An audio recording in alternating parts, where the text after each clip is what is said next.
Bonjour tout le monde. Bienvenue à cette conférence webinaire de l'équipe de recherche sur le placement et l'adoption en protection de la jeunesse. Ça me fait plaisir de vous accueillir aujourd'hui. Vous avez vu, je pense, en arrivant que la conférence est enregistrée puisqu'on pourra la rendre disponible sur notre chaîne YouTube par la suite. Donc, en fait, sans plus tarder, peut-être Vanessa, je vais te demander de défiler les premières diapos pour que je puisse donner les consignes. Donc, vos sons et caméras sont fermés. Et pour permettre donc à la conférencière là, de pouvoir faire sa présentation sans être dérangée. Tout au long, par contre, de la présentation, si jamais vous avez des questions, vous pouvez utiliser le chat en bas ou en haut, dépendamment de votre écran, là, mais dans la barre d'outils ou encore le mode conversé, donc pour pouvoir écrire vos questions. Nous, on les prend en note et puis on pourra donc ensuite les amener vers la conférencière pour qu'elle puisse répondre. Aussi, donc, c'est ça, les enregistrements seront disponibles par la suite sur notre chaîne YouTube et selon la convenance de chaque personne conférencière, on peut aussi rendre disponibles les présentations PowerPoint sur notre site Internet.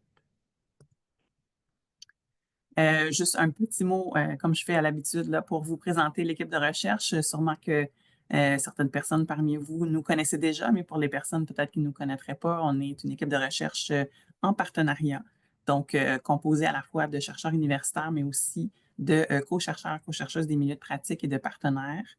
Et on a tous à cœur le développement et la mobilisation des connaissances en lien avec le placement et l'adoption. Donc, est-ce que je vois qu'il y a un commentaire qui apparaît, là, à savoir si les micros sont fermés. J'espère que vous m'entendez. Je pense que tu m'entends, Vanessa. Oui, oui, oui. OK. Donc, c'est probablement du côté de la personne. En fait, tous les micros sont fermés sauf les nôtres. Donc, c'est ça. On est une équipe qui regroupe, entre autres, des partenaires institutionnels, des associations de familles d'accueil, des organismes communautaires et aussi, on a le ministère Santé et Services sociaux comme partenaire de l'équipe. Vous avez à l'écran donc des petits codes QR qui vous permettent aussi de nous suivre sur notre site Internet, nos réseaux sociaux et aussi avec l'adresse courriel de l'équipe de recherche. Et donc, je vous présente aujourd'hui une des chercheuses membres de l'équipe de recherche, donc Vanessa Lecomte, qui est chercheure en établissement à l'Institut universitaire Jeunes en difficulté au CIUS Centre-Sud de l'île de Montréal. Elle est aussi prof associée au département de psychologie de l'Université du Québec à Montréal et s'intéresse donc à différents projets en lien notamment avec la réunification familiale et l'attachement. Donc, ce sont des choses dont elle va nous parler aujourd'hui. Je pense qu'après ça, il y a peut-être le résumé ou si c'est ta conférence qui commence. Voilà. Donc, je vais je vais te laisser la parole. Parfait. Et comme je le mentionnais, vous pouvez poser vos questions dans le chat et puis on pourra donc avoir la discussion suite à la conférence. Donc, merci beaucoup, Vanessa. Puis, j'ai bien hâte de t'entendre. Super, merci beaucoup Geneviève pour la présentation. Alors, bonjour à tous. Donc, je suis bien heureuse d'être avec vous aujourd'hui pour vous présenter un projet sur lequel on a travaillé dans les dernières années, donc qui porte sur l'engagement parental et la réunification. Donc, c'est moi qui présente aujourd'hui, mais c'est un projet que j'ai fait conjointement là, avec Marie-Ève Clément. Là, donc, on est les deux là, vraiment impliqués dans ce projet-là. Donc, je vais vous parler rapidement du contexte, faire une petite mise en contexte là, pour qu'on ait toute la même base. Je ne veux pas trop m'étendre là-dessus parce que je préfère qu'on ait un peu plus de temps là, pour parler des résultats en tant que tels. Mais donc, rapidement, la réunification familiale, ça réfère vraiment au retour de l'enfant qui a vécu un placement dans son milieu familial. Donc, quand l'enfant est placé, ce qui est souhaité, c'est la réunification familiale, c'est-à-dire que quand l'enfant est placé à l'extérieur de son milieu familial, bien, idéalement, ce qu'on voudrait, c'est que l'enfant soit de retour à la maison avec ses parents lorsque c'est possible, évidemment. Et quand on dit lorsque c'est possible, c'est quand les parents ont soit stabilisé leur situation ou encore qui ont adressé là, les situations qui étaient à l'origine de la compromission. Mais bien qu'on veuille que l'enfant soit de retour dans son milieu familial et qu'on veuille offrir cette stabilité-là à l'enfant, malheureusement, au Québec, du moins, la réunification familiale n'est pas toujours un gage de stabilité. Et dans beaucoup de cas, là, cette réunification-là échoue et l'enfant doit être replacé. Donc ici, on parle d'environ 60% des enfants réunifiés qui doivent finalement être placés à l'extérieur de leur milieu familial. Et souvent, les enfants ne seront pas nécessairement placés dans le milieu de placement dans lequel ils étaient juste avant. Donc, évidemment, ça crée beaucoup d'instabilité pour l'enfant. Et on sait aussi qu'environ 75% des replacements, le plus ou moins, ont lieu dans l'année ce qui suit la réunification, donc dans les mois suivants, et souvent quand les services de la protection de la jeunesse sont encore actifs dans la vie de l'enfant. Donc, c'est quand même une statistique au Québec là, qui est assez problématique et qui est préoccupante. Et on sait justement que l'instabilité qui vient avec le replacement ou bris de réunification ou échec de réunification, là, on parle là, de la même chose, c'est un facteur de risque important dans les trajectoires développementales des enfants. Donc, on connaît l'importance des liens d'attachement, notamment là, des liens avec les figures de soins qui sont stables dans la vie d'un enfant. Et évidemment, ben, le replacement, ça engendre une nouvelle rupture relationnelle qui est vraiment un facteur de risque important là, pour l'enfant dans son développement, que ce soit au plan émotionnel, que ce soit au plan cognitif, au plan comportemental. Donc, la réunification familiale, c'est un moment très charnière là, dans le parcours de placement de l'enfant et c'est un moment aussi qui entraîne plusieurs bouleversements, autant pour le parent que pour l'enfant. Donc, quand on pense à l'enfant, ben en fait, l'enfant peut être d'un côté peut avoir, en fait, ça peut créer une certaine ambivalence chez l'enfant, c'est-à-dire que l'enfant, d'un côté, peut être super enthousiaste, très content de retourner chez ses parents, de retrouver une vie normale, si on peut dire. Mais d'un autre côté, il peut quand même y avoir certaines appréhensions face à son retour quant à certaines situations, par exemple, qui étaient présentes avant le placement, qui pourraient encore avoir lieu, ou encore il y a certaines choses qui peuvent avoir changé dans son milieu familial, notamment un nouveau logis, une nouvelle fratrie, un nouveau conjoint. Donc, ça amène beaucoup de bouleversements pour l'enfant. Et si ça en amène pour l'enfant, ça en amène aussi beaucoup pour le parent. L'enfant, par exemple, un enfant qui aurait été placé pendant 2 ans, ben, il peut, quand il revient à la maison, même si le parent a maintenu des contacts avec cet enfant-là, ça reste que l'enfant, lui, vieillit, son développement se poursuit, il peut être rendu dans un nouveau stade développemental complètement différent de celui dans lequel il était auparavant. Et ça amène vraiment toutes sortes de modifications là, dans la relation parent-enfant. Et le parent doit vraiment réapprendre à vivre avec avec cet enfant-là. Et aussi, bien que l'enfant soit de retour à la maison et que la situation du parent se soit stabilisée, bien, on sait que pour beaucoup de parents, la situation familiale souvent demeure quand même fragile. Donc, de revoir les enfants à temps plein à la maison, de devoir réapprendre un peu à vivre ensemble, de devoir réapprendre à connaître l'enfant aussi, bien, ça crée souvent un stress parental là, qui est assez élevé pour le parent. Donc, il y a différents facteurs qui vont influencer le succès ou l'échec de la réunification. Il y a des facteurs qui sont assez bien documentés dans la littérature. Il y en a plusieurs. Je ne passerai pas au travers de tous ces facteurs-là là, parce que ce serait un peu long. Mais il y a des facteurs de l'ordre individuel, il y a des facteurs de l'ordre familial. On pense à la santé mentale du parent ou, puis là, juste avant, individuel, par exemple, les caractéristiques de l'enfant. Il y a des facteurs davantage organisationnels, par exemple les services qui sont offerts aux familles, et il y a des facteurs là, qui sont davantage sociétaux, notamment là, les politiques gouvernementales, par exemple. Mais bien que tous ces facteurs-là soient vraiment présents dans l'écosystème de la famille, il en demeure pas moins qu'au cœur de cette réunification-là, il y a la relation parent-enfant, donc il y a le parent et l'enfant qui doivent réapprendre à vivre ensemble.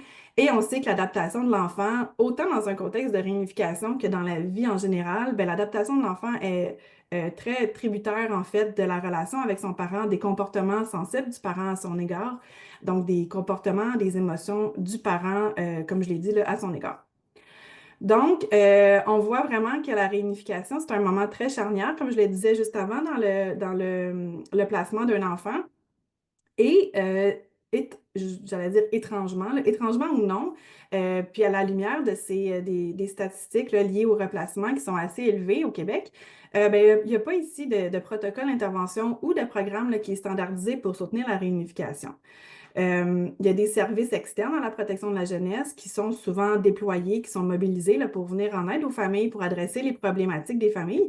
Mais ces services-là sont vraiment à géométrie variable. Donc, d'une région à l'autre, même à l'intérieur d'une même ville, les services qui sont offerts aux familles, qui sont proposés aux familles vont beaucoup varier.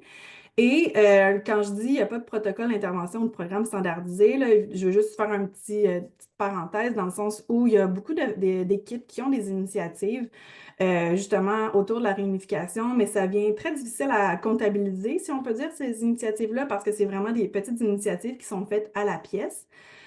Ou sinon, il y a des programmes de réunification, par exemple, au service de réinsertion. Donc, c'est eux ce qu'ils appellent un programme de réunification, mais qui vise davantage la transition entre le milieu de placement et le milieu familial. Donc, ça va vraiment venir soutenir la famille à ce niveau-là, mais c'est vraiment autour de la transition. Et c'est pas nécessairement un programme qui va considérer la réunification comme un processus, c'est-à-dire qu'il débute dès que l'enfant est placé, ben quand l'enfant est placé, c'est là qu'on devrait déjà penser à qu'est-ce qu'on fait avec cet enfant-là. Est-ce qu'on va vers une réunification ou non? Et là, on met les choses en place là, à la suite de dans le cadre, pardon, de ce processus décisionnel-là. Donc, il n'y a pas de programme au Québec qui adresse vraiment la réunification justement de A à Z, c'est-à-dire du moment que l'enfant est placé jusqu'au mois qui suit le retour à la maison. Donc, on a décidé, à la lumière de tout ça, à la lumière des taux de replacement qui sont élevés, de faire un projet de recherche qui viendrait vraiment un peu documenter là, l'accompagnement que reçoivent ces familles-là dans le processus de réunification. Donc, on a un volet parent, un volet intervenant. On a fait des entrevues avec les parents pour vraiment comprendre l'accompagnement qu'ils reçoivent, leurs problématiques, tout ça.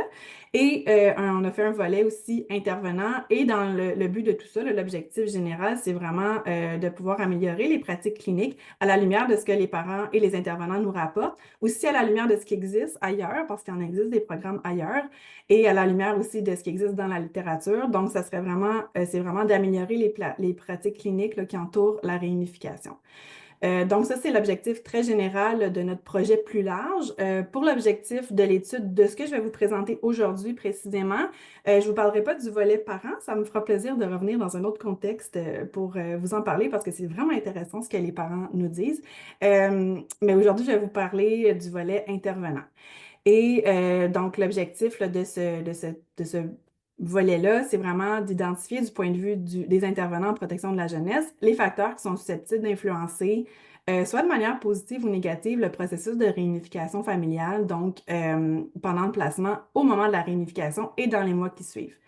Et c'est un projet là, qui a été financé par le CRSH et on a deux précieux collaborateurs, là, Charles-Édouard Goyer et Marie-France Bell, qui ont collaboré à ce projet-là avec nous. Donc, on a recruté les intervenants à travers 7 équipes à l'application des mesures à Montréal. Donc, on a recruté finalement 13 intervenants. Ceux qui évoluent là, un peu dans le milieu de la recherche là, et aussi qui sont dans les milieux cliniques. En fait, c'est pas super facile là, le recrutement de participants là, à ce temps-ci. Donc, on est très content là, quand même d'avoir pu avoir accès là, à 13 intervenants qui se sont libérés là, de leur travail durant la journée pour pouvoir faire des entretiens de groupe un entretien de groupe avec nous. Donc, le critère pour pouvoir participer au projet, c'était d'avoir accompagné un enfant, au moins une famille, en fait, avec un enfant âgé entre 1 et 13 ans, au travers du processus de réunification familiale. Donc, l'intervenant devait avoir été là vraiment du début à la fin. On sait qu'il y a beaucoup de roulements, là, donc un intervenant qui aurait été là, par exemple, juste vers la fin ou au début, là, pouvait malheureusement pas participer. Et aussi que la dernière réunification soit suffisamment récente pour que l'intervenant soit en mesure de nous donner des exemples concrets sans évidemment dévoiler l'identité des familles. Donc, finalement, ce sont 5 entretiens de groupe qui ont été faits d'une durée de 2 heures. Donc, il y a des groupes qui étaient... Initialement, en fait, on aurait voulu que les groupes soient composés de 4 à 5 intervenants, mais compte tenu du contexte actuel, parfois, c'était pas possible de réunir 4 ou 5 intervenants en même temps. Donc, il y a des groupes qui étaient qui étaient composés là, de 2 ou 3 intervenants. Mais même si le groupe était moins volumineux, si je peux dire, c'est quand même intéressant parce que même s'il était juste 2, ben, ils pouvaient quand même alimenter les discussions l'une avec l'autre. Et on a posé beaucoup de questions vraiment selon un ordre séquentiel d'intervention en réunification. Donc, on a couvert vraiment le processus décisionnel et l'intervention en vue du retour. Après ça, on a vraiment parlé du moment de la réunification, c'est-à-dire là, la transition vers la maison, les semaines et les mois qui ont suivi la réunification et finalement le replacement lorsque cela survient. Et on a abordé à travers là, ces différents moments-là, on a abordé différents thèmes, donc que ce soit, là, je vous donne quelques exemples, la clarification du projet de vie, les services et l'accompagnement offerts aux familles, l'évolution de la relation par-enfant, la relation parent-intervenant, les facteurs associés au remplacement, les besoins des intervenants, et on a aussi abordé d'autres facteurs. Donc, c'était des entrevues là, très intéressantes et bien remplies. Donc, je passe rapidement là, pour les caractéristiques des participants. Donc, majoritairement, on a rencontré des intervenantes femmes. En fait, la majorité avait un diplôme de baccalauréat, là. La majorité de mémoire, là, c'était en travail social. Et les nombres d'années d'expérience au sein de la protection de la jeunesse étaient assez variés, là. Donc, il y avait des intervenants qui étaient à l'emploi là, depuis moins de 5 ans, mais il y en avait quand même quelques-unes là, qui étaient aussi un peu plus, qui avaient un peu plus d'expérience. Mais par exemple, à l'application, au service de l'application des mesures spécifiquement, ben là, c'est un peu plus jeune. Donc, la majorité, ben, la moitié, en fait, là, de notre échantillon était à l'application des mesures depuis moins de 5 ans. Et également, là, en termes de nombre de réunifications qui avaient été réalisées, on parle surtout, là, ben, en fait, encore là, en moitié, là, de 1 à 5 réunifications. Mais il y avait quand même aussi des intervenants d'expérience pour venir un peu contrebalancer et offrir une perspective là, un peu différente. Donc, parmi tout ce que les intervenants nous ont raconté, pardon, c'était des entretiens qui étaient vraiment très, très, très intéressants. Et finalement, au moment d'analyser les résultats, donc on a analysé les résultats là, à l'aide d'une analyse thématique, ben, en fait, ce qui est vraiment ressorti, en fait, tout ce dont les intervenants nous parlaient convergeait vraiment vers la notion d'engagement des parents qui, pour eux, était au cœur du processus de réunification. Donc, l'engagement des parents, c'est connu là, quand même dans la littérature. Que ce soit associé là, à la réunification, mais souvent, bon, dans la littérature, on va parler de l'engagement en lien avec un aspect spécifiquement, là, par exemple, la relation parent-intervenant. Et là, vraiment, tout ce dont les intervenants nous parlaient, ou presque, là, convergeait vraiment vers cette notion-là qui est pour les intervenants vraiment au cœur du processus de réunification, pardon, puis au cœur de leur discours. Et il y a également diverses caractéristiques là, qui vont influencer cet engagement-là euh, de manière individuelle. Donc, par exemple, là, si on parle de caractéristiques qui se regroupent sous le thème des caractéristiques organisationnelles, des caractéristiques parentales, des caractéristiques relationnelles. Et ces caractéristiques-là vont vraiment venir influencer l'engagement du parent de manière individuelle, mais vont aussi interagir une avec l'autre. Donc, si je vous donne un exemple d'interaction entre les différents facteurs dans l'engagement, par exemple, un parent qui aurait des problématiques de santé mentale, bien évidemment, ça va influencer sa relation avec son enfant, l'engagement envers l'enfant dans la relation, et ça risque d'avoir un impact sur la qualité des contacts et des visites supervisées. Ou encore, par exemple, un parent qui aurait une perception de la DPJ très négative, ça risque d'influencer sa relation avec son intervenant, ensuite de ça, son adhésion dans les services qui lui sont proposés. Et si le parent ben, se mobilise pas, adhère pas nécessairement au service, ben, ça risque de ne pas adresser les problématiques parentales auxquelles il fait face, etc. Donc, vous voyez un petit peu le genre d'interaction là, à laquelle on fait référence. Et quand on parle d'engagement des parents, ben, on parle vraiment d'engagement, les intervenants nous parlaient vraiment d'engagement, autant engagement envers l'enfant, donc engagement dans la relation avec l'enfant, et aussi engagement envers l'intervention de manière plus générale dans les services offerts. Donc, je vais vous parler un peu plus en détail de ces différentes caractéristiques-là, mais tout d'abord, vraiment, l'engagement des parents était défini par les intervenants comme le premier pas vers le changement. Donc, vraiment, l'engagement, selon les intervenants qu'on a rencontrés, va vraiment démontrer la volonté et la capacité du parent à s'investir, assumer son rôle auprès de l'enfant. Et c'est vraiment le premier pas vers le changement. Donc, c'est vraiment caractérisé par les intervenants qu'on a rencontrés comme une démarche de prise de conscience et vraiment de reconnaissance des difficultés que le parent présente et de l'impact que ces difficultés-là vont avoir sur l'enfant. Parce que sans cette reconnaissance-là, ben, c'est très difficile pour le parent de se mobiliser puis d'avoir vraiment un désir de changement ou d'adresser là, les situations de compromission de manière sincère.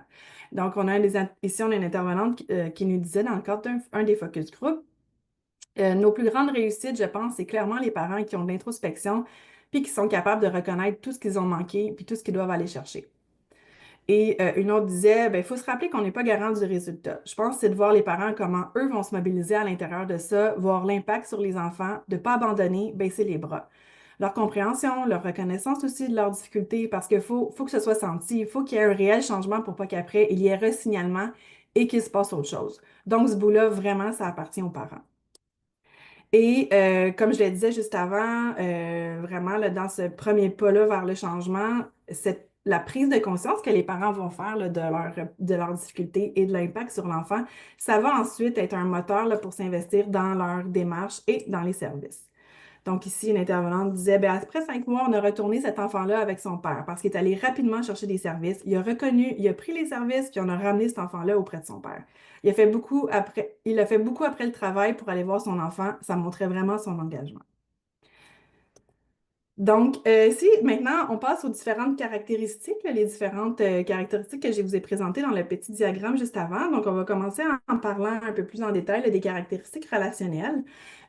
Donc, selon les intervenants qu'on a rencontrés, vraiment la relation parent-intervenant, pardon, c'est au cœur là, de l'engagement du parent. Donc, vraiment d'avoir cette relation de confiance-là qui est abordée justement comme un pilier de l'intervention pour soutenir l'engagement des parents dans la démarche. Donc, quand le parent se sent vraiment soutenu, sent vraiment cette relation de confiance-là avec son intervenant, bien, ça va vraiment le mobiliser et lui donner envie là, de s'engager dans les interventions qui lui sont proposées.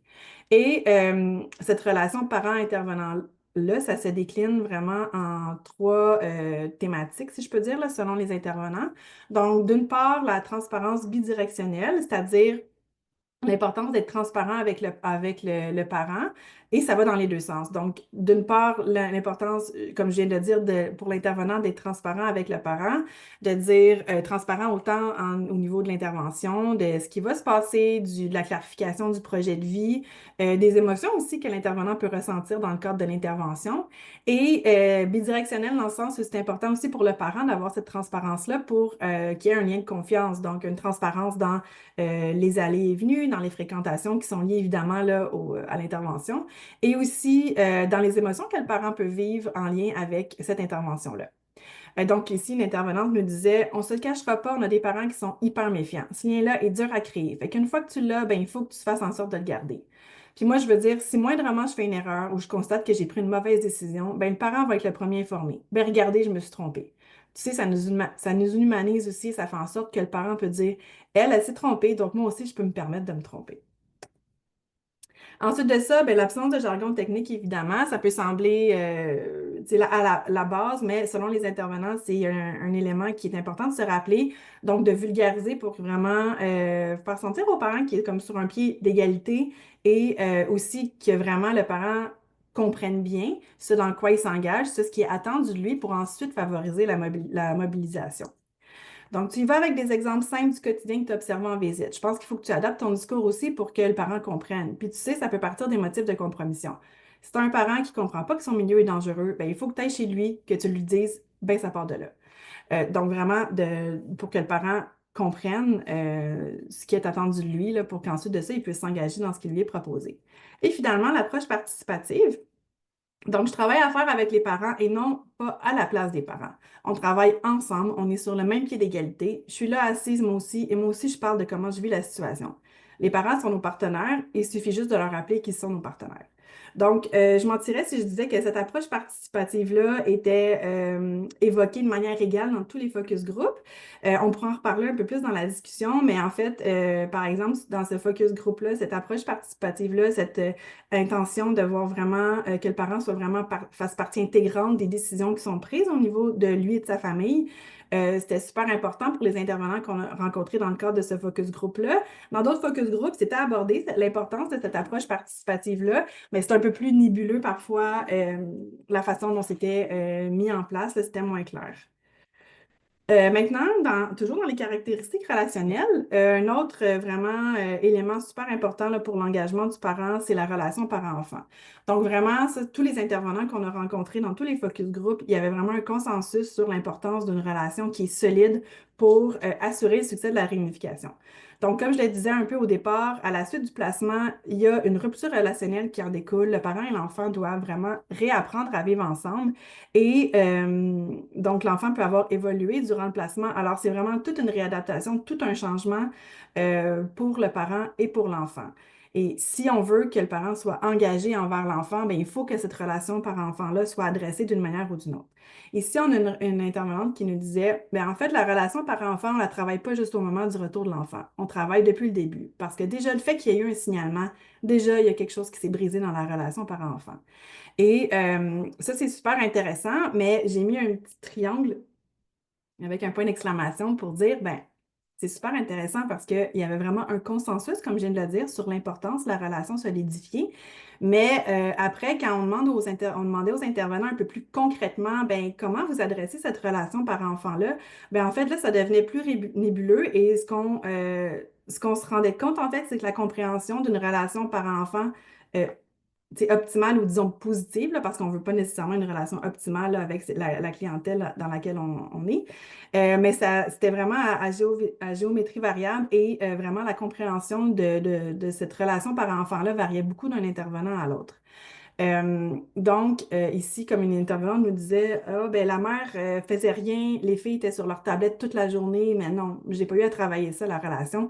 Elle était déjà très, très bonne, la relation. Donc, on s'est rendu compte que pour certains intervenants qu'on a rencontrés, ben, par exemple, le fait que l'enfant soit pas nécessairement en crise auprès du parent ou quoi que ce soit, ben, ça signifiait que la relation par-enfant se déroule bien. Alors qu'on sait que parfois, les manifestations comportementales et émotionnelles de l'enfant, là, c'est beaucoup plus subtil. On pourra y revenir dans la discussion aussi, mais néanmoins, là, vraiment, la relation par-enfant, c'est une pierre angulaire là, de l'engagement du parent envers l'enfant et envers les services.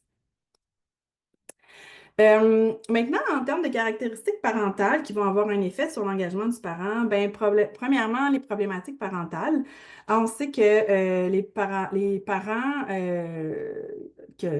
qu'on suit, c'est des parents qui présentent des problématiques complexes, des problématiques qui sont multifactorielles. Donc, on peut penser à des parents qui ont différents problèmes de santé mentale, qui ont vécu de la violence conjugale, par exemple, qui peuvent avoir des problèmes de toxicomanie, des problèmes des difficultés socio-économiques importantes.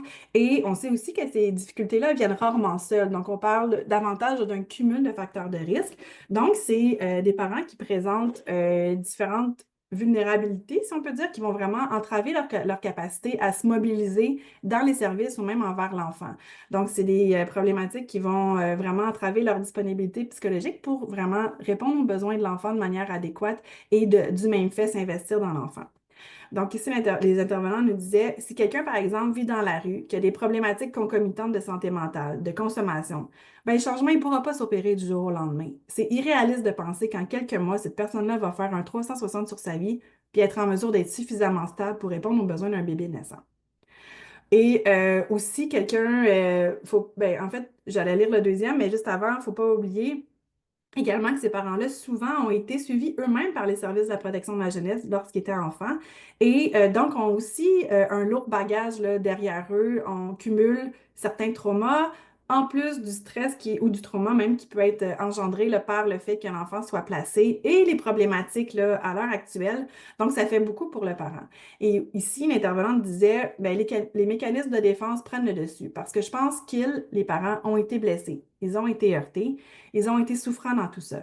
Est-ce que je m'engage ou je ne m'engage pas? Ça va faire moins mal si je ne m'engage pas parce que si je m'engage, ben je m'enfarge.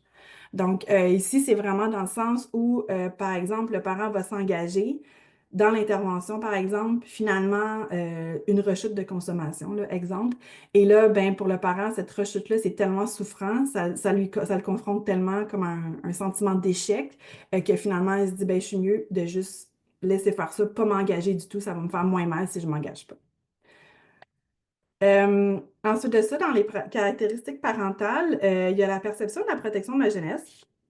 Certains parents sont, en fait, la perception qui est véhiculée dans les médias, donc le fait que la DPJ arrache les enfants, là, par exemple, les nouvelles qui font la une dans les journaux ou à la télévision, pour les intervenants, c'est vraiment un problématique pour l'engagement du parent parce que des parents qui sont vraiment, qui s'alimentent beaucoup à travers, par exemple, les réseaux sociaux, les pages Facebook de groupes anti-DPJ, si je peux dire, et ça va vraiment alimenter une colère au détriment d'une mobilisation réelle ou d'un engagement réel dans les services ou dans les interventions qui sont proposées. Donc, c'est comme si ça déviait un petit peu la prise de vue du parent, donc il est très focusé sur cette colère-là qui est alimentée au détriment vraiment d'une réelle mobilisation là, envers ce sur quoi il doit travailler pour avoir la garde de son enfant.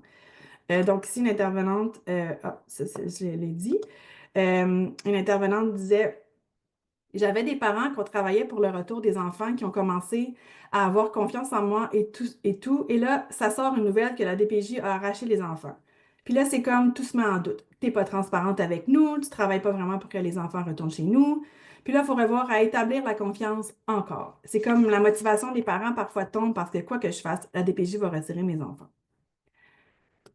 Euh, une autre caractéristique parentale, c'est vraiment le soutien social. Donc ça, c'est pas nouveau, là. C'est quelque chose qui est bien documenté, pas nécessairement en lien avec la réunification spécifiquement, mais dans la littérature en général. Donc, que le soutien social, c'est vraiment un filet de sécurité qui est très favorable à l'engagement du parent. Parfois, donc, il y a des parents qui sont très isolés socialement, mais quand c'est possible, les intervenants essaient toujours de trouver une figure dans l'entourage du parent qui est vraiment peut même être incluse dans les plans d'intervention pour vraiment créer ce filet de sécurité-là qui va vraiment promouvoir leur engagement envers l'enfant et envers les services, envers l'intervention. Et je ne veux pas parler là, du volet parent, là, parce que c'est pas ce dont quoi je suis venue parler, mais bon, je fais juste une petite parenthèse pour dire que dans les parents qu'on a rencontrés, en fait, il y en a vraiment beaucoup qui nous disaient, ah ben, une chance que mon ami était là, une chance que ma mère était là, parce que sans cette personne-là, j'aurais jamais pu retrouver la garde de mon enfant. C'est comme quelqu'un c'était vraiment un filet de sécurité, là, autrement dit. À l'inverse, c'est des sources de soutien qui sont plutôt négatives, qui peuvent nuire à l'engagement. Donc, c'est des sources de soutien qui étaient probablement euh, importantes ou très positives à un moment de la vie, dans la vie du parent, mais que dans l'optique de retrouver la garde de l'enfant, ben là, c'est moins optimal. Euh, Ici, par exemple, l'intervenante disait, par exemple, on préfère que la grand-mère soit pas dans la cuisine parce qu'on sait que quand elle est là, ça va boire ensemble puis ça finit avec la police qui intervient. Donc, on parle tu sais, de la famille élargie, on peut parler de cercles d'amis qui peuvent nuire à l'engagement du parent, mais aussi, encore là, je ne veux pas parler trop du volet parent, mais dans les parents qu'on a rencontrés, sur les quinzaines de parents qu'on a vus, il y en avait seulement là, de mémoire, là, je ne vais pas dire un chiffre erroné, mais peut-être moins de 5 en tout cas, qui n'avaient pas vécu de violence conjugale avant le placement. Et les parents, ce qu'ils nous disaient, ben, c'est qu'à un moment donné, justement, pour s'engager, pour avoir l'enfant, ben, ils devaient faire un choix puis mettre un terme là, durant le placement à la relation conjugale parce que c'était vraiment conditionnel au fait qu'ils puissent retrouver la garde. Donc, c'est un exemple aussi de soutien négatif, là, si on peut dire, qui peut nuire à l'engagement.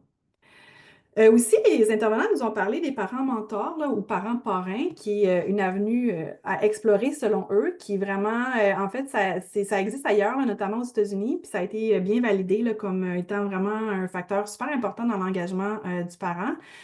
Donc, c'est dans l'optique où parfois, dans les premières semaines et les premiers mois, le parent est réticent, vient de perdre la garde de son enfant, donc il peut être réticent à s'engager dans les interventions et à se mobiliser. Mais on sait qu'à la lumière des durées maximales de placement, les premières semaines, les premiers mois sont super charnières pour retrouver la garde de l'enfant et pour se mobiliser dans les services et les interventions. Parce que pour l'enfant, ben, le compteur se met à tourner. Donc, si le parent prend 1 an et demi à se mobiliser, ben, malheureusement, à un moment donné, il est trop tard, il va falloir qu'il y ait un projet de vie alternatif là, qui soit déjà pensé. Donc, les parents mentors, c'est des parents qui ont vécu des expériences positives avec la protection de la jeunesse et qui pourraient justement contribuer à mobiliser ces parents-là, justement au tout début, quand les parents sont encore dans une période un peu de colère, d'incompréhension, tout ça, ben, c'est des parents qui diraient, ben, je l'ai vécu, c'est difficile de valider comment le parent se sent, mais de dire, ben, c'est vraiment important que tu te mobilises puis que tu adresses les situations qui ont mené à la compromission.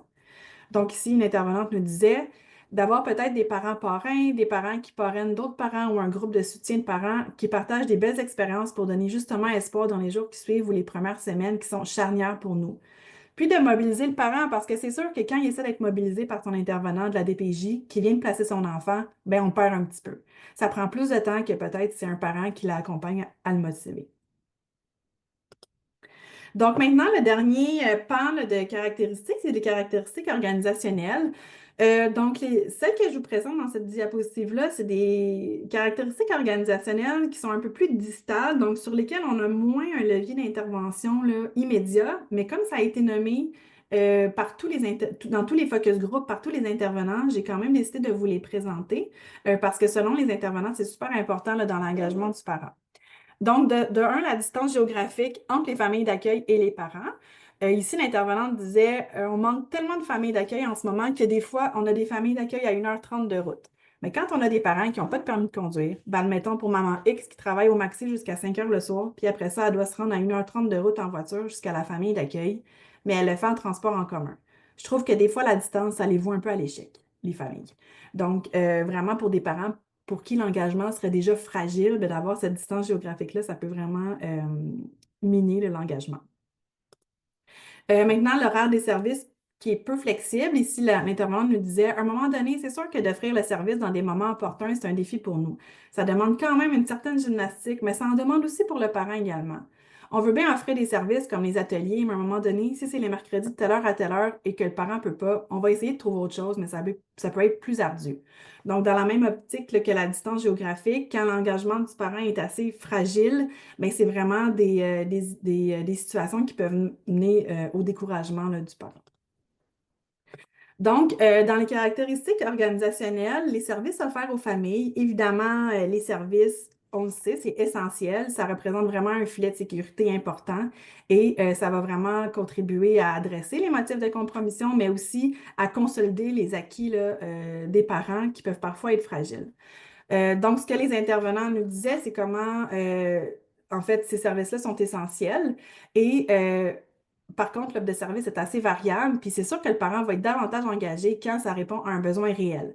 Encore une fois, je ne veux pas trop parler là, je veux pas parler des parents, mais dans nos entretiens avec les parents, c'est extrêmement variable, tu sais, l'offre de service, c'est-à-dire pour certains parents, ils recevront pratiquement aucun service externe autre que le suivi de l'intervenant. Pour d'autres, ça va être des services vraiment en adéquation avec leurs besoins. Pour d'autres, ça va être un paquet de services où le parent ne sait plus finalement où donner de la tête.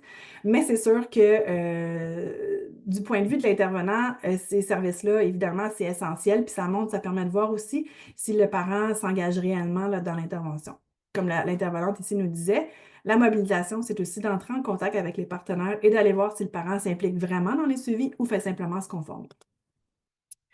Les défis de collaboration avec les services externes à la DPJ, c'est, vous allez dire, c'est quoi le lien avec l'engagement? Je vais vous lire l'extrait, puis je vais vous en parler après. Ça a été nommé là, dans vraiment tous les focus group qu'on a fait.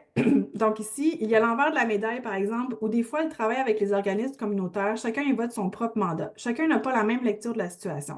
Je regarde au niveau de l'organisme X, les expériences que j'ai eues, ça a été des expériences assez difficiles parce qu'on n'avait pas la même lecture. J'avais une maman qui n'était pas capable de décoder les besoins de son enfant, qui n'était pas en mesure de reproduire ce qu'on lui avait montré la semaine précédente. On était toujours dans les mêmes exercices avec elle. Et de l'autre côté, il y avait une intervenante qui lui disait, ben non, vous êtes capable, continuez à travailler fort et vous allez le récupérer, votre enfant.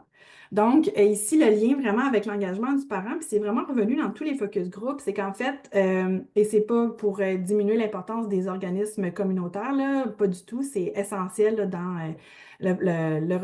dans le soutien qui est offert aux parents, mais c'est que selon le point de vue, du moins, des intervenants, c'est vraiment, parfois, ça peut poser certains défis et ça peut nuire à l'engagement du parent dans le sens où parfois l'objectif est d'un intervenant du milieu communautaire et de l'intervenant de la DPJ sont tellement différents, les mandats sont différents, la lecture de la situation est différente que ça arrive à certaines occasions que le parent se sent super tiraillé entre ce qui est attendu de lui. Et donc, au final, ben, le parent fait juste, ben, je sais pas qu'est-ce qu'on veut de moi, je comprends pas, fait que je vais juste me retirer de ça, puis je me désengage si on veut. Et ça, c'est quelque chose qui est revenu, pardon, à plusieurs reprises là, dans les focus group qu'on a fait là, auprès des intervenants et aussi à certains parents qui nous en avaient parlé. Donc, une autre caractéristique organisationnelle qui est vraiment, selon les intervenants, la pierre angulaire là, de la réunification et de l'engagement du parent, c'est les contacts et les visites supervisées. Donc, c'est l'endroit de prédilection pour voir justement l'engagement du parent, pour voir les réactions du parent envers l'enfant, les réactions de l'enfant envers son parent et c'est vraiment, comme je le disais, un endroit pour voir l'engagement du parent, mais c'est vraiment aussi un endroit où, si les visites sont bien orchestrées, ça va être un moteur aussi là, pour l'engagement du parent envers son enfant. Ici, l'intervenante nous disait aussi parfois les parents ne voient pas ce qu'ils font pas de correct ou ce qui manque. Ils nous disent ah non, non, ça va bien. Il y en a beaucoup qui vont minimiser, qui ont besoin de bien paraître. Mais c'est sûr que si on le voit live, ben, c'est plus facile pour nous après d'aller faire un retour avec le parent. Donc, vraiment, ces contacts-là sont essentiels, mais un peu comme la relation parent-enfant, donc ça va un peu ensemble. Là, il y a je mets encore un petit triangle, c'est-à-dire encore faut-il savoir quoi observer. Donc, bien qu'encore une fois, il y avait consensus ici sur l'importance des contacts et visites supervisées pour voir l'engagement du parent, mais aussi pour mobiliser le parent et l'engager envers l'enfant, ben, il y a certains intervenants, quand on les questionne un peu plus précisément sur qu'est-ce que finalement vous observez dans ces contacts-là, ben là, c'était très difficile. Parfois, il y avait des intervenants, encore une fois, qui ne savaient pas nécessairement quoi répondre, qui ne savaient pas nécessairement quoi regarder. Et ça, ben, évidemment, ça peut devenir problématique. Donc ici, l'intervenante me disait, c'est un mentor, l'intervenante X, au niveau des visites supervisées avec les petits.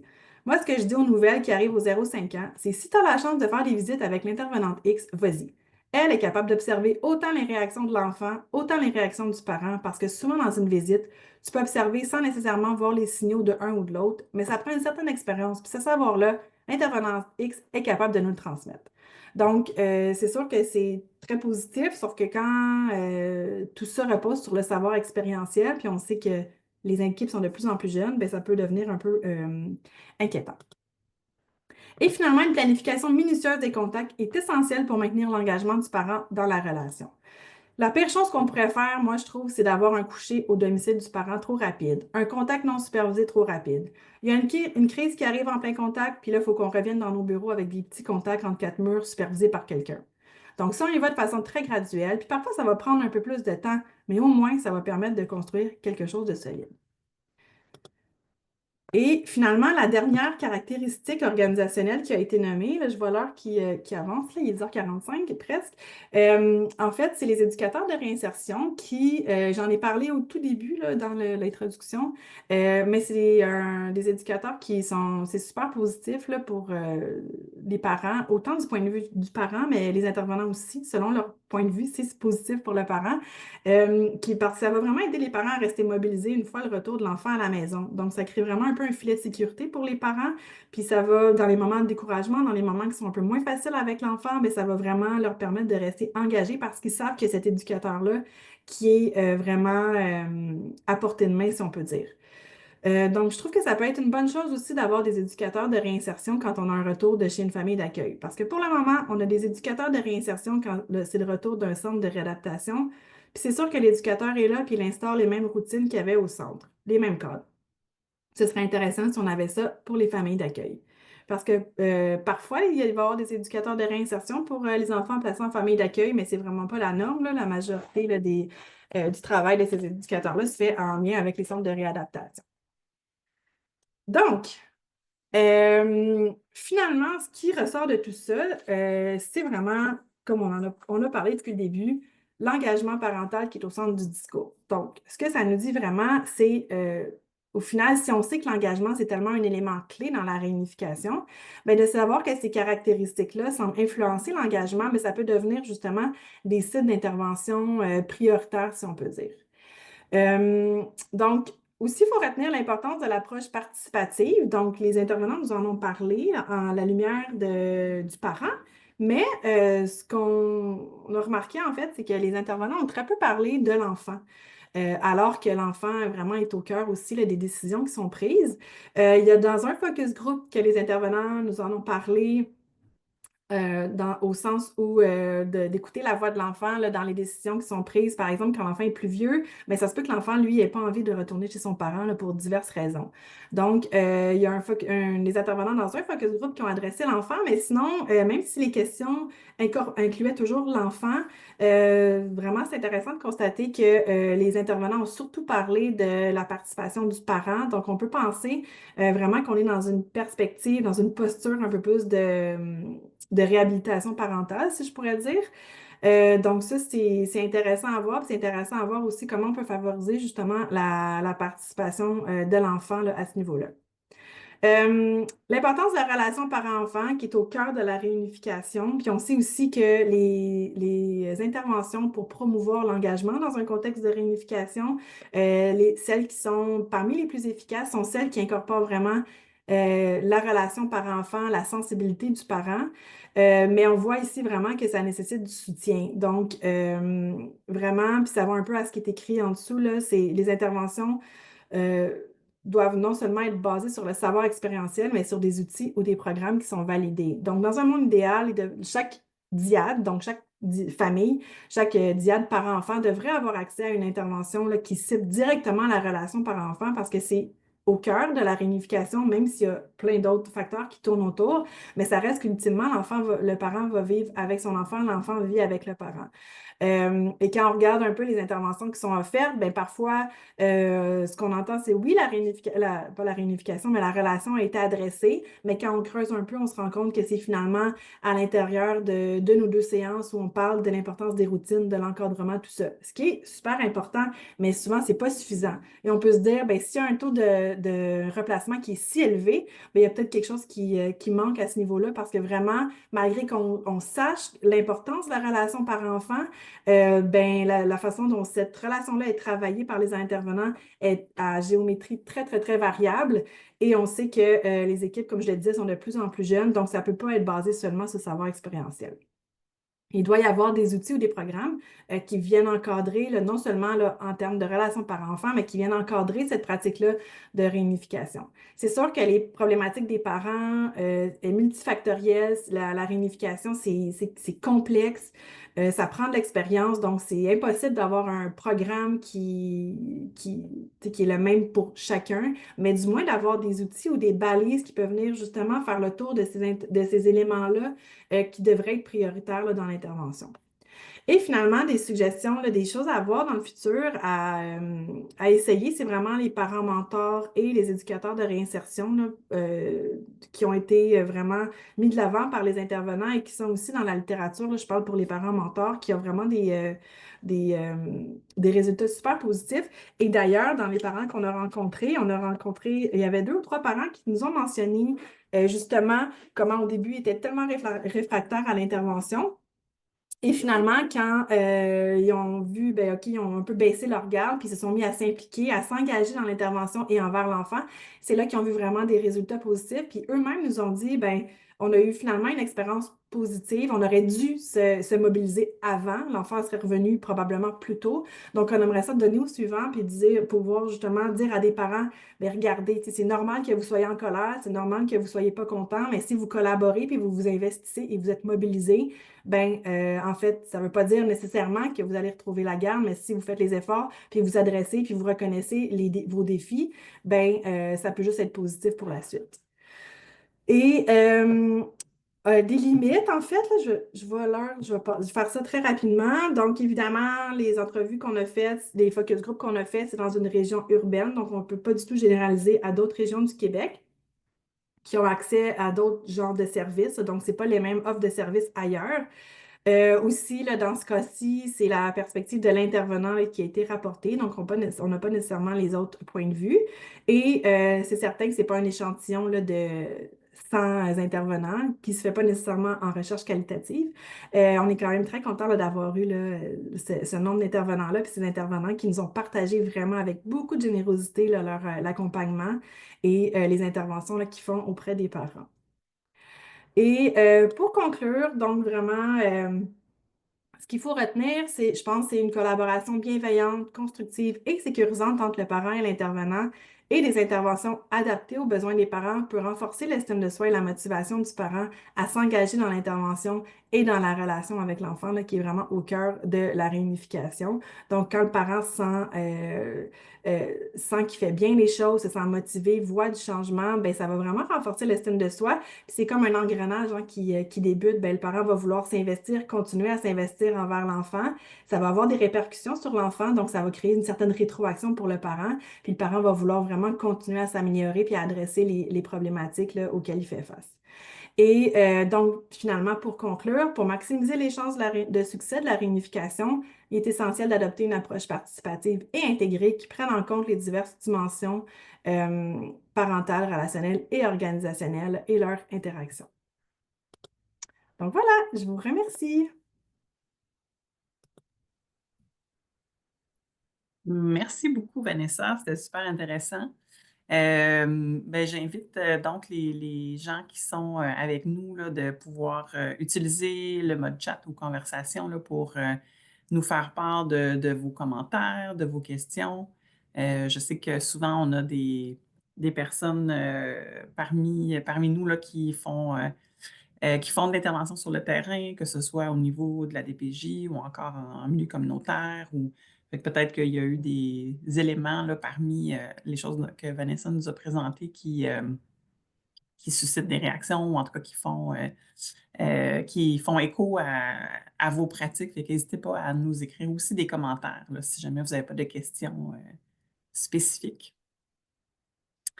Je peux peut-être y aller, moi, avec un premier commentaire, là, le temps que les gens puissent écrire aussi. En fait, je viens de voir, donc, peut-être, ces conclusions supposent un investissement en ressources pour les intervenants et les parents. Hein, je pense que c'est un peu le nerf de la guerre actuellement aussi. Ben, en fait, pas juste actuellement, oui, mais c'est quand même pas un problème nouveau non plus là, Exact, tout à fait. d'avoir les ressources. Euh, Peut-être le commentaire que je voulais te faire, c'est ça, aller un peu dans ce sens-là aussi. Euh, oui, et un meilleur arrimage avec les organismes communautaires. Mais je pense que tu en as parlé un tout petit peu aussi, là, que Mhm, c'est effectivement un plus, mais en même temps, ça peut aussi être mhm. un défi, puis que la collaboration, en fait, entre l'institutionnel et le communautaire est Ouais. importante. Je ne sais pas si tu voulais ajouter un peu par rapport à ça ou. Ben non, ben en fait, c'est ça, malgré que les intervenants nous rapportaient là, tu sais, de nombreux défis, il faut vraiment pas occulter là, l'importance des organismes communautaires parce que, encore là, tu sais, je veux pas trop parler des parents, mais finalement, bon, ça faisait partie de notre collecte de données, fait que c'est sûr que ça teinte aussi un peu là, notre interprétation, mais pour les parents, ça a été vraiment souvent, là, pas dans tous les cas, là, il y en a qui ont vraiment un peu souffert, entre guillemets, de ces défis de collaboration-là, mais pour beaucoup d'autres, ça a été super positif, puis même après le retour de l'enfant, c'est vraiment des services qui ont été super positifs pour eux, puis ça a vraiment créé un filet de sécurité là, super important là, à côté de l'intervenante au dossier. Là. Fait que, ouais, c'est ça. Ça amène des défis, mais en même temps, c'est ça. Il y a un travail de collaboration qui est vraiment à faire, mais ça demeure quand même que les services communautaires là, et autres là, sont super importants là, pour le parent et l'enfant aussi. Tu parlais aussi, tu sais, de l'importance du soutien informel, de l'approche participative. Tu sais, en tout cas, je Mhm. pense que c'est tous des éléments, effectivement, qui sont fort intéressants. Puis je ne sais pas si tu pouvais nous parler aussi peut-être un peu de ce que tu connais, soit par rapport aux initiatives ici ou ailleurs, tu sais, parce que dans le fond, je pense que ce qu'il faut retenir, c'est que la réunification, il faut aussi mettre des efforts, mettre du soutien en place parce que ça ne se fait pas nécessairement tout seul. Mhm. Fait que, tu sais, je sais pas si tu avais envie de dire quelques mots peut-être sur des initiatives. ici ou ailleurs qui fonctionnent bien? Oui, oui, ben c'est ça. Mais en fait, ailleurs, tu sais, souvent ça va être ceux qui fonctionnent pas je dirais pas le mieux, mais notamment aux États-Unis, là, ce qui fonctionne bien, je dirais, c'est vraiment quand il y a la composante, tu sais, l'aspect familial puis l'aspect relationnel qui est au cœur des programmes, donc d'une façon un peu plus soutenue là, qu'adresser en une session, par exemple, la relation par enfant. Sinon, il y a des programmes aussi qui portent vraiment sur tu sais, l'aspect positif, ce que les parents font de positif pour vraiment renforcer l'estime de soi puis que le parent ait envie de s'engager. Euh, mais c'est sûr que c'est très... on a fait une recension là, justement de ces programmes-là, puis même à l'externe, c'est très variable, vraiment, là, parce que la réunification familiale, c'est ça qui arrive, c'est que c'est super complexe, c'est long, c'est un long processus aussi, il y a énormément d'éléments. Tu sais, on parle de la clarification du projet de vie, tout le processus décisionnel, l'intervention qui est offerte, là-dedans, tu as le parent, l'enfant, la dynamique conjugale, donc c'est vraiment, vraiment complexe. Mais tu sais, ce qui ressort vraiment dans la littérature de ce qui semble le mieux fonctionner, comme je le disais, c'est qui adresse la relation par-enfant là, vraiment de manière un peu plus soutenue. Au Québec, c'est dans les initiatives, comme je l'ai dit, il y a les éducateurs de réinsertion, mais ça, c'est vraiment c'est super positif. Puis on a d'ailleurs, dans le cadre de cette collecte-là, rencontré l'équipe des éducateurs de réinsertion. On a fait un focus group avec eux. Donc, ça rajoute là, je veux pas dire de fausseté, là, je me rappelle pas exactement combien il était dans le focus group, mais ça rajoute vraiment tu sais, d'autres intervenants qui sont venus alimenter nos réflexions, mais finalement, on n'a pas pu nécessairement les combiner parce que c'est un peu différent. Tu sais, c'est pas les intervenants qui vont être là depuis le début. Fait que leur travail est pas nécessairement le même. C'est vraiment plus axé, comme je le disais, sur la transition. Mais ça, dans le contexte de la réunification, c'est quelque chose au Québec qui se fait puis qui mériterait d'être généralisé. Sinon, à travers certaines équipes, il y a des initiatives comme par exemple le programme Ma famille, ma communauté qui va vraiment venir prévenir le replacement, par exemple, en instaurant un genre de filet de sécurité autour des familles, avec l'école, les partenaires communautaires, tu sais, la famille élargie, pour vraiment, justement, une fois que l'enfant est de retour, que tous ces acteurs-là soient concertés puis soient ensemble pour travailler à soutenir cette famille-là pour prévenir un replacement. Mais encore là, c'est pas une initiative qui est là vraiment, qui débute dès qu'il y a un placement à partir de la clarification du projet de vie. Mais c'est certainement des choses sur lesquelles on peut s'inspirer. Puis nous, c'est sûr qu'après, au terme de toute cette collecte-là, puis tout ça, on se dit, ben après, dans une deuxième étape, on n'est pas encore rendu nécessairement à toutes ces réflexions-là, mais on se dit, ben qu'est-ce qu'on fait avec tout ça? Puis c'est là qu'on se rend compte que c'est vraiment complexe parce qu'il y a des choses tu sais, dans tous les sens. Il y a des programmes qui existent. Est-ce que ces programmes-là sont adaptés? Les intervenants nous ont parlé qu'ils souhaiteraient des outils tu sais, standardisés pour justement soutenir la gestion du risque. Donc, c'est vraiment, c'est super variable. Il y a beaucoup d'informations, mais tu sais, je pense que ce qu'on peut retenir, c'est l'importance de la relation parent-enfant, l'importance de l'engagement du parent, qui ça, dans la littérature, c'est super bien appuyé. Puis là, avec ce projet-là, on voit un peu sur quel site on peut intervenir pour favoriser cet engagement-là qui peut juste mener au succès. C'est sûr que c'est pas nécessairement un parent engagé, ça veut pas nécessairement dire que la réunification va être un succès, mais c'est quand même un ingrédient qui est super important. Merci. Euh, il y a quelqu'un qui a mis en fait trois questions là, dans le chat, fait que je vais commencer par la première. Donc, c'est Monsieur ou Madame Pinard. Donc, je lisais dernièrement une étude de Auger-Poitras et Tarabulsi sur l'importance de la sensibilité des parents d'accueil en lien avec les réactions des enfants placés là, lors des contacts avec les parents. Donc, peut-être, tu sais, demande toi, qu'est-ce que tu en penses? Ou en tout cas, je ne sais pas si c'est des choses qui ont été abordées dans les focus group que vous avez fait. On a abordé la relation avec les parents. Ben, on l'a abordé dans le focus group avec les intervenants. Puis c'est sûr que c'est un élément qui peut être tu sais, super important du point de vue de l'enfant. Tu sais, ça peut être en fait d'avoir un parent d'accueil qui est très sensible à l'enfant quand il revient ou quand il va à ses contacts supervisés. Ça peut évidemment être un facteur de protection important pour l'enfant, pour le bien-être de l'enfant, mais c'est pas nécessairement un facteur qui va faire en sorte tu sais, que la réunification va être un succès ou non. Je ne sais pas si c'est clair, là, tu sais, c'est un peu plus un facteur qui est un peu plus distal, si je peux dire, qui est super bénéfique pour l'enfant. Mais soit dit en passant, certains parents nous en ont parlé, puis c'est sûr que quand ils entretiennent une relation positive avec la famille d'accueil. Ben après ça, c'était comme très bénéfique pour eux après la réunification parce que ça faisait un petit peu cette transition-là vers le milieu, un peu comme les éducateurs de réinsertion font, sauf que là, c'est le parent d'accueil lui-même là, tu sais, qui était investi, puis qui a vraiment, l'enfant gardait contact avec le parent d'accueil, donc ça faisait vraiment comme une triade qui était très positive pour l'enfant. Mais encore là, il faut que le parent d'accueil là, soit disponible pour ça. Puis c'est pas tous les parents d'accueil qui ont envie d'être investis là, à ce niveau-là.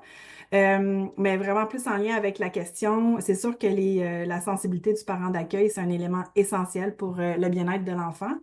Puis tu sais, ça pose une grande question aussi. Tu sais, parfois, dedans, puis de toute façon, j'ai pas réponse. Mais tu sais, quand l'enfant a été placé depuis longtemps, que les contacts avec le parent sont difficiles, puis que l'enfant a développé, par exemple, une relation super positive, sécurisante avec le parent d'accueil, qui fonctionne bien dans son nouveau milieu, est-ce que vraiment c'est dans l'intérêt de l'enfant de le retourner chez ses parents? Peut-être pas toujours, tu sais. Là, je réponds, c'est pas une question auquel j'ai la réponse, mais tu sais, ça peut quand même parfois là, susciter du moins là, des réflexions. OK. Ben, merci. Puis ensuite, la question suivante, c'est plus au niveau peut-être des critères ou en tout cas, est-ce que, tu sais, est-ce qu'il y a des éléments, je pense dans le processus décisionnel aussi, là, tu sais, comme au moment de décider de tenter une réunification, tu sais, est-ce qu'on a des critères peut-être plus clairs dans la littérature aussi sur quand est-ce que c'est le moment ou pas de tenter une réunification ou est-ce qu'on peut même, tu sais, la débuter ou la Mhm. devancer, dépendamment, là, en tout cas, du processus dans lequel on est rendu. Ouais. Je ne sais pas si tu as des Euh, éléments de réponse. Ben, c'est sûr que, comme tu sais, là, tu sais, il n'y a pas beaucoup de littérature en lien avec le processus décisionnel dans le contexte spécifique de la réunification. Donc, c'est dur à dire. Puis, encore une fois, quand on a questionné les intervenants là-dessus, tu sais, qu'est-ce qui fait que vous allez aller de l'avant? Qu'est-ce qui fait que vous dites, ben non, finalement, ça ne fonctionnera pas? Puis, c'est tellement du cas par cas, c'est tellement basé sur le savoir expérientiel, puis c'est énormément basé sur la notion de gestion du risque. Est-ce qu'il y a plus de facteurs de protection qui est présent que de facteurs de risque? Je suis sur un autre projet là, avec un autre chercheur pour un outil là, tu sais, qui peut vraiment un peu venir baliser cette notion-là de gestion du risque et dire est-ce que finalement il y a tellement de facteurs de risque qui sont présents, ben est-ce que finalement la réunification ne devrait pas être tentée tu sais, pour être complémentaire en fait au jugement clinique. Mais tout ça pour dire que non, il n'y a pas de. Il y a pas de cut-off clair là, qui dit non, quand ça c'est présent, ça ne fonctionne pas. On parle vraiment d'un cumul de facteurs de risque. Mais c'est sûr que quand le parent présente des problématiques parentales, c'est très ancré. Par exemple, si le parent est en situation d'itinérance, tu sais, c'est comme on disait, il y avait un verbatim, ben, c'est un peu irréaliste de penser que le parent va faire tellement de changements dans sa vie. Tu sais, c'est des gros changements qui sont demandés aux parents. Ben, dans ce cas-là, on se dit, est-ce que c'est vraiment dans l'intérêt de l'enfant, puis est-ce que le parent va être en mesure d'effectuer ces changements-là pour stabiliser sa situation? Au même titre aussi, tu sais, un peu en lien avec le délaissement parental, si on voit puis c'est très, très, très étroitement lié à l'engagement du parent. Si on voit, par exemple, dans les contacts, qui sont un endroit là, privilégié pour observer la dynamique, comme on disait, que le parent est très peu engagé, que le parent manque des visites, que le parent, tu sais, à l'extérieur, pense pas nécessairement à l'enfant, fait pas d'action pour être en contact avec l'enfant. Donc, quand on voit des indices de délaissement qui sont présents, ben là, dans ce cas-là, la réunification, c'est peut-être pas, devrait peut-être pas être tentée. Mais il n'y a pas de critères clairs, là. C'est vraiment selon le jugement clinique là, de l'intervenant puis de son équipe clinique. Et pour la deuxième partie de la question, si une réunification devrait être devancée, ben, tu sais, je pense que ça se joue vraiment. Il y a des parents, évidemment, à l'inverse, là, finalement, quand les problématiques sont moins ancrées, sont moins. Tu sais, si le parent est très sensible, si le parent a été chercher de l'aide, s'est mobilisé super rapidement, puis que dans les contacts, tu sais, il y a une intervenante qui disait, ben, quand je suis une plante verte dans le fond de la salle, puis que je suis comme. Je suis assise, puis je regarde les interactions, puis le parent est super adéquat, l'enfant est à l'aise, tout se passe bien, puis que je ne sers plus à rien, je n'interviens plus jamais. Bien, finalement, à un moment donné, c'est un signe aussi pour dire que peut-être que cette diade-là, ça va bien, l'enfant est prêt, puis que le milieu familial s'est stabilisé. Ben là, peut-être qu'on peut devancer la réunification puis aller de l'avant. Mais toujours en conservant une certaine prudence, là, parce que comme on disait dans un des verbatims, ben trop devancer, trop vouloir aller vite. Des fois, il faut faire attention pour pas justement avoir une mauvaise surprise. Mais ça reste quand même là, que quand les contacts se déroulent bien, il y a pas de. Puis que l'intervenant n'a pas besoin d'intervenir, c'est quand même un signe pour dire que finalement, ça se passe bien. Mais tout revient vraiment à la notion de relation avec l'enfant, la qualité des interactions, puis les facteurs de risque versus les facteurs de protection qui sont présents là, dans la vie de l'enfant. OK, merci. C'est très intéressant aussi comme élément de réponse, là. Puis finalement, la dernière question, ben, est-ce que, à ta connaissance, là, est-ce qu'on a, parce que là, tu nous as présenté le point de vue des intervenants, Ouais. on sait que vous avez rencontré des parents aussi, Ouais. fait que tu nous en as quand même parlé un tout petit peu, mais tu sais, est-ce qu'il y a d'autres points de vue aussi qu'on entend ou qu'on peut trouver peut-être dans la littérature, là, tu sais, que ce soit au niveau justement de, tu sais, tu as parlé tantôt, les enfants, on n'en a pas beaucoup parlé, ou en tout cas, il semble être peu présent dans Ouais. le discours, du moins, des intervenants, mais est-ce qu'on les a déjà interrogés Euh, ou... Il y a pas, en fait, avec la réunification, il y a beaucoup d'études qui ont été faites avec des bases de données, là, comme au Québec, par exemple, les bases de données PIGE ou ailleurs, là, des bases de données administratives où on regarde là, les facteurs de risque en lien avec l'échec de replacement. Donc ça, il y a quand même pas mal d'études. Il y a certaines études qui se sont attardées à la perspective de l'intervenant.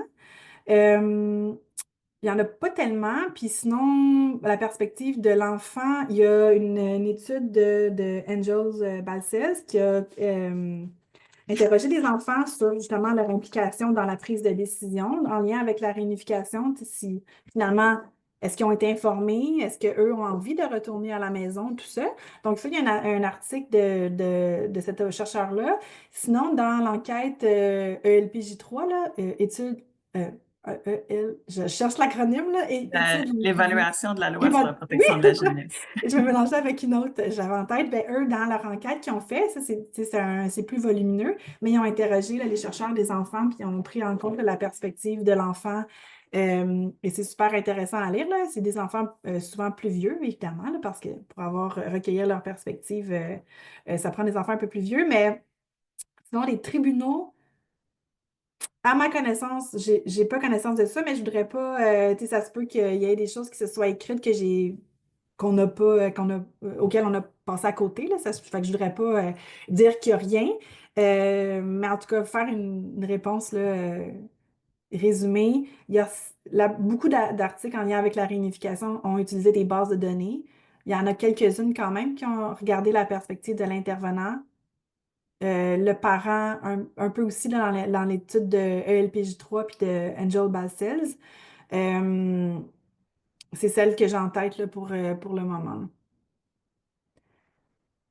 Merci. Puis est-ce que, puis c'est ça, j'imagine il n'y a pas tant non plus la perspective d'intervenants de l'extérieur des services de protection de l'enfance, parce que comme on disait, si les Non, organismes non, communautaires, par oui, exemple, sont non. beaucoup impliqués, mais c'est pas Non, non, tant... tout à fait, vraiment. Puis c'est OK. quelque chose qui serait super intéressant à documenter parce que là, on parle de ces défis de collaboration-là, de la perspective de l'intervenant de la protection de la jeunesse, mais tu sais, probablement on questionnerait les intervenants dans le milieu communautaire. Eux aussi auraient peut-être tu sais, des perspectives différentes. Puis il y aurait aussi peut-être des défis de collaboration de leur côté avec les intervenants de la protection de la jeunesse. Donc, c'est pas pour démoniser ni un ni l'autre, mais c'est sûr que là, c'est ça. On a cette perspective-là. Euh, Est-ce que ça a été fait? Là, je veux pas, tu sais, vite comme ça, j'ai pas l'impression, encore une fois, ça se peut que ça l'ait été, mais en tout cas, il n'y a pas beaucoup de. Si ça l'a été, là, c'est vraiment à petite dose, mais non, ce serait super intéressant aussi là, d'avoir cette perspective-là. Mais une chose intéressante, c'est que les intervenants nous disaient, c'est qu'eux ont un mandat de confidentialité. Fait que l'intervenant qui est en lien, par exemple, avec le milieu communautaire, ben, il ne va pas aller dire puis parler de la situation du parent, tu sais, de ses défis, de tout ça. Fait que souvent, ce qui arrive, ben, le parent peut un peu dire c'est ce qu'il veut, là, entre guillemets, au milieu communautaire. Donc, des fois, le parent va parler de sa situation, va dire c'est des problématiques, mais il y a parfois certaines petites portions qui sont occultées, tu sais, de façon volontaire ou involontaire, tu sais, on ne sait pas. Ça fait en sorte que des fois, l'intervenant communautaire, puis c'est pas lui, en fait, fait avec l'information qui est transmise par le parent, ben, des fois, tu sais, ça fait des confrontations parce que l'intervenant communautaire va dire, ben, voyons, tu sais, madame une telle a fait telle chose, mais finalement, tu sais, le parent n'a pas parlé, mettons, d'une situation qui est super problématique ou de défis auxquels l'intervenant de la DPJ sait, tu sais, puis que le parent fait face à ça, mais le parent a fait le choix de ne pas en parler. Donc, c'est dans ce sens-là aussi que c'est parfois, ça crée une frustration chez les intervenants de la DPJ, là, en fait, ils nous en ont tous parlé, tu sais, de dire, ben voyons, tu sais, on peut pas aller de l'avant avec la réunification pour telle raison, mais le parent n'a pas parlé, puis avec la confidentialité, ben c'est pas à l'intervenant de la DPJ d'aller en parler, là. Fait que c'est dans ce sens-là aussi, là, les défis de collaboration, mais ce serait tout de même intéressant, effectivement, d'avoir la perspective, là, du milieu communautaire. Oui, tout à fait. Puis, tu sais, si je pense aux autres chercheuses de l'équipe, là, il y a Julie Noël qui Ouais. a Ouais. travaillé, en tout cas, qui a un projet. C'était pas, c'était avec des intervenants du milieu communautaire. C'était pas spécifiquement en lien avec la réunification, là, c'était plutôt pour l'accompagnement de parents dont l'enfant est placé à long Oui, terme, là, donc oui, placement oui, majeur, des choses comme ça. oui, oui, Mais tout à fait. c'était quand même effectivement intéressant d'avoir la Oui, ben perspective oui, de ces intervenants-là qui est tout à complémentaire fait, à celle des tout à intervenants fait. de protection. Mm. Parce qu'on côtoie beaucoup, tu sais, les parents vraiment dans ce qui a, quand on les questionnait sur tu sais, ce qui a été le plus bénéfique pour eux. Souvent, il y avait, tu sais, en fait, ils nommaient l'intervention de la DPJ quand vraiment ils avaient développé une relation de confiance avec leur intervenant. Ça devenait super positif pour eux, puis vraiment un moteur de changement, c'est vraiment important. Et sinon, vraiment, les organismes communautaires là, qui ont souvent été d'un grand soutien pour, autant pour le parent que pour l'enfant. Euh, Puis c'est sûr que les parents, eux, parlaient beaucoup plus de l'enfant, là, comme c'est leur enfant. Tu sais, le discours de l'enfant, dans le fond, la perspective de l'enfant était, tu sais, beaucoup plus pris en compte là, dans les discours du parent là, que de celle des intervenants. Là. Je veux pas dire que les intervenants ne prennent pas en compte la perspective de l'enfant, là, mais ça porte sorti du moins là, parmi les 13 là, qu'on a interrogés. Merci. Sinon, ben, je vois des commentaires aussi, là, Pétale Québec. Donc, je réalise l'importance des compétences requises et essentielles pour des intervenants pour atteindre les objectifs d'une réunification réussie, dans le fond, qui inclurait de la formation Mhm. continue, du soutien clinique et de la stabilité aussi hein, au niveau de la prise en charge. Ben oui, tout à Ça fait. aussi, c'est des enjeux Oui, actuels. oui, oui, tout à fait. Mais c'est sûr que la formation continue, puis tu sais, vraiment la formation tu sais, sur les capacités observationnelles là, de Mhm. la DIAD, vraiment pour déceler quand il y a un problème, parce que par exemple, c'est sûr que c'est pas tout le temps les enfants en crise où c'est évident, l'enfant fait une crise avec son parent, puis on se dit, ah ben ça fonctionne pas pour eux. Là, c'est évident, mais parfois on sait que c'est peut-être dans une visite supervisée d'une heure, ben l'enfant va jouer sans adresser la parole aux parents pendant une demi-heure, dos aux parents, puis le parent va être dissocié en présence de l'enfant. Ben là, tu sais, c'est pas extravagant, c'est pas une crise qu'on dit ça va mal. Mais quand on sait quoi observer puis quoi regarder, ben on se dit ça va pas, c'est pas extravagant, mais ça va pas bien non plus, tu sais. Donc, ces En effet. capacités observationnelles-là, puis comme une intervenante le disait, s'il y en a une intervenante de l'équipe qui est experte là-dedans, tu sais, c'est très bien qu'elle transmette son savoir expérientiel, c'est juste que ça a quand même ses limites, tu sais. Quand cette intervenante-là sera plus là, ben qu'est-ce qu'on fait avec les autres, là? Puis c'est, tu sais, justement, les contacts, là, notamment, c'est tellement essentiel, justement, pour déterminer l'issue de la réunification, que si on ne sait pas quoi observer, puis c'est rien contre les intervenants, ça prend vraiment de la formation continue, tu sais. Mais c'est un peu inquiétant, je pourrais dire aussi. Oui, oui, tout à fait. Je Parce pense qu'à que j'avais. l'inverse, oh, excuse-moi, je l'ai Oui, pas non, coupé. vas-y, Parce vas-y. qu'à l'inverse, tu sais, on peut décider de tenter une réunification alors que clairement, ça ne fonctionne pas tellement bien entre les deux. Tu sais, l'intervenante, par exemple, qui disait que tu sais, la mère faisait rien avec les enfants étaient sur leur tablette, mais que ça allait bien. Mais tu sais, on peut déceler en dessous de ça. Oui, il n'y a pas de crise, il n'y a pas de chicane, mais est-ce que vraiment c'est optimal pour l'enfant? C'est peut-être pas. Oui, c'est ça. Je te prenais dans le même sens que toi parce que je lisais récemment un article pour lequel on m'a demandé de faire une révision, puis c'était un peu par rapport à ces éléments-là Mhm. de comment est-ce qu'on observe beaucoup plus facilement des réactions externalisées, comme tu disais, des Oui, crises ou exact. des Exact. comportements chez C'est l'enfant ça. ou chez le parent. Exact. Puis c'est le Mais danger, là, tu sais, c'est vraiment un danger parce qu'on passe. Ben, un danger. Parfois, c'est vrai, mais on passe à côté de, tu sais, de beaucoup d'informations, là, en sachant pas exactement quoi observer, là. Puis, ah oui, je voulais juste dire aussi, si jamais les gens qui sont présents, si ça vous intéresse de savoir d'en savoir un peu plus en détail, les résultats seront publiés là, juste en avril dans la revue de psychoéducation, donc en français. Fait que si jamais vous voulez en savoir un peu plus de façon un peu plus détaillée, là, n'hésitez pas à consulter l'article qui sera publié sous peu.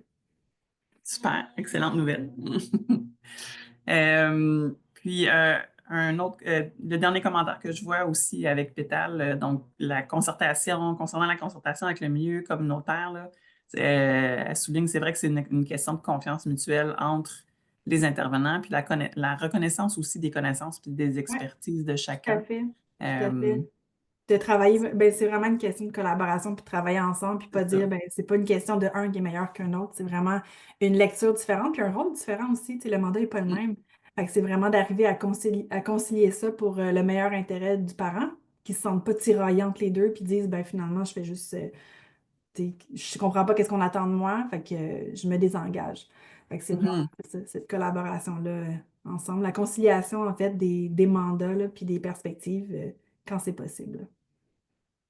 Oui, tout à fait.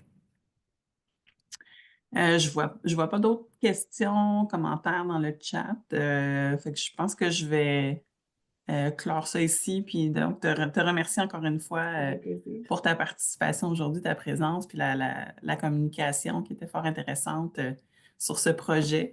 Je ne sais pas si tu as là, tu nous as dit qu'il y a des résultats qui seront publiés sous peu, mais sinon, est-ce que vous prévoyez des suites à ce projet-là? Ben là, on est en train d'analyser les données avec les parents, qui a énormément de matériel super intéressant. Euh, D'ailleurs, au colloque de l'équipe placement, là, on va présenter des résultats des parents là, sur la relation parent-enfant.